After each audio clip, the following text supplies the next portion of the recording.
Aloha kākou, o wau o hana ka ulani o ka mamalu. O wau ke kumuhula o pua ali ilima, ke nohonei au ma Āina. So I'm Vicky Holt Takamine. My Hawaiian name is Hana ka ulani o ka mamalu.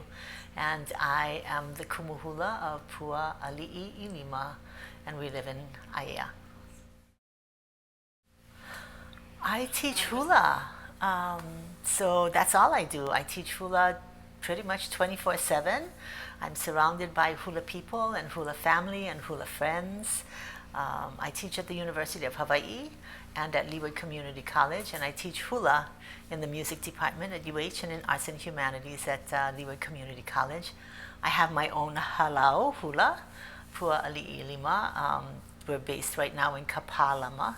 And I have a nonprofit organization called PA'i, which is the acronym for Pua Ali'i Ilima, which we like because it means sudden impact. I think you just do what you love to do, and I think you do it every day. So you never get really good at it until you do it every day, because it really is practice, practice, practice, and find a way to make your passion your career.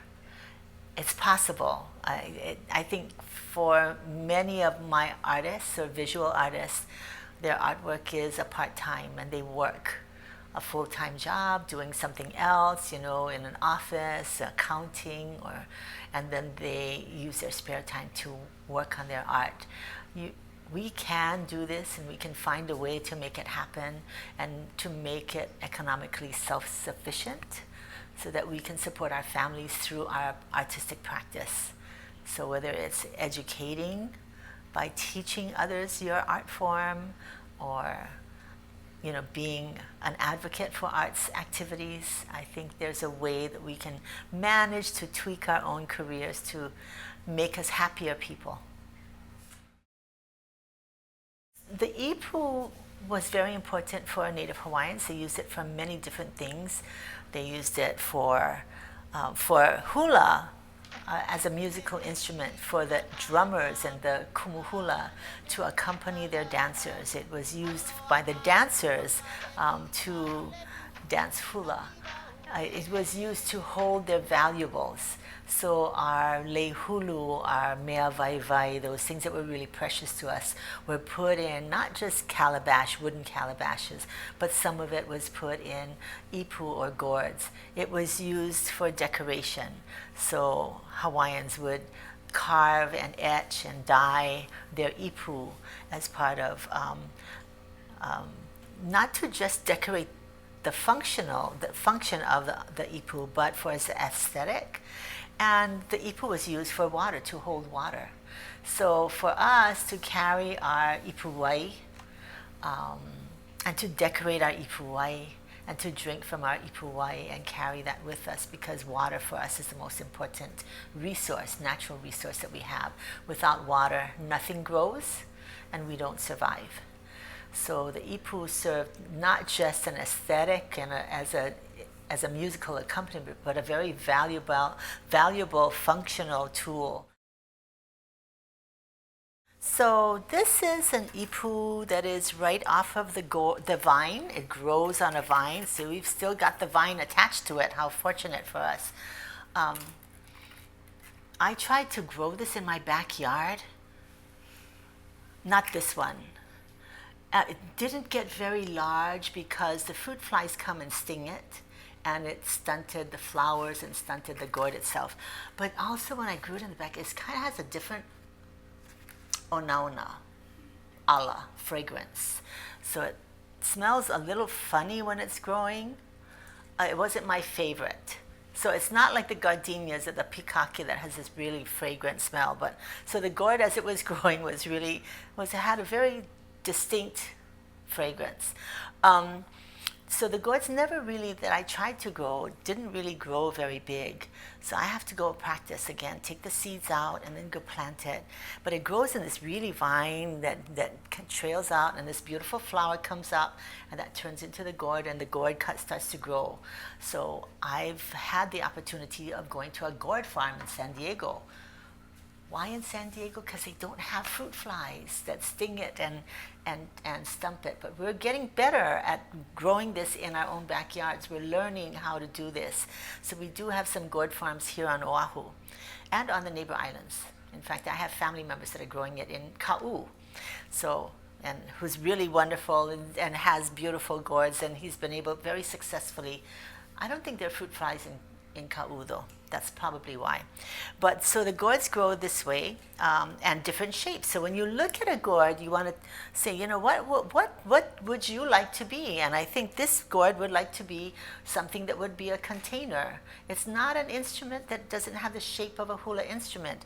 And it's not really a gourd, because a gourd for ipu vai would need a very narrow spout, like, or a narrow top like this one, where, now this has a little shell in it. So we could take the shell out, fill it with water, and we could use it to carry our drinking water.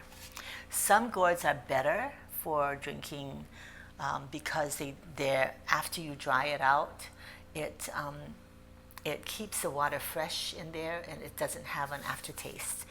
Other gourds are better for containing, for holding kapa or feathers and different kinds of, you know, clothing. This is an ipu heke ole.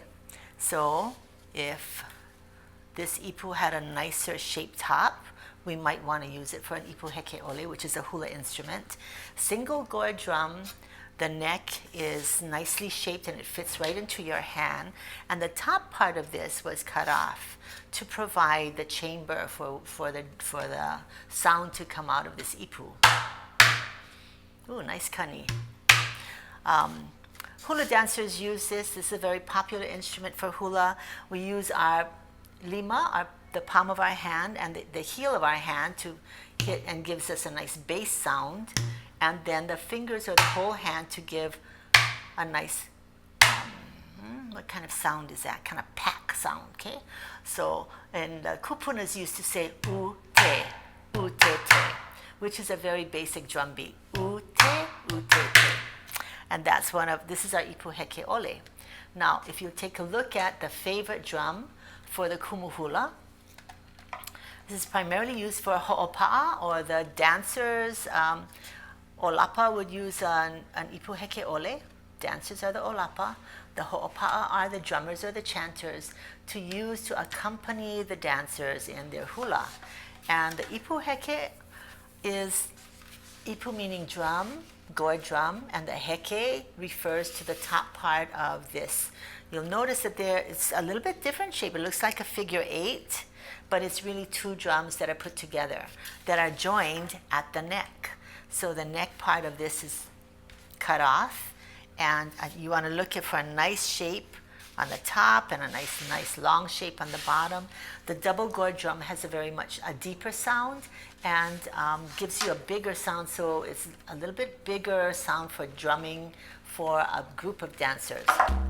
So you hit the ipu, the base of the ipu is called the olo.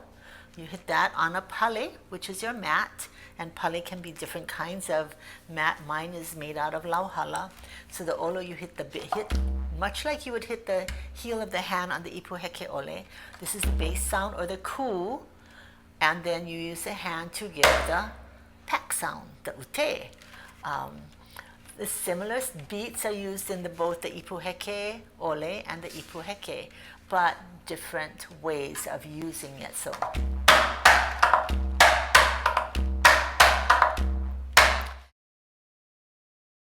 I'm a kumuhula. I studied with Auntie Mikey Ayu Lake, and we learned the correct terms for all of the drum beats from our kumu, Mikey Ayu Lake. And the ku, or the single drum, the single beat on the floor is called ku. A triple beat is ku-ku. The little tremolo, or the fluttering, is called kupa-loloi or ka'ele-loloi. It's kind of a little ruffling sound, and it's used to keep the rhythm nice and steady in between the ku and the pa, a single drum beat, or the kahela. So we would say pa, kahela, ku-ku pa, ku-ku kahela. Those are pretty much the basic drum beats in when you use to accompany hula or if you're using an ipu heke ole.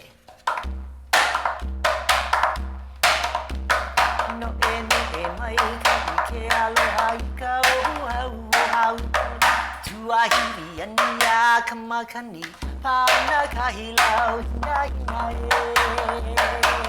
e. Mahalo.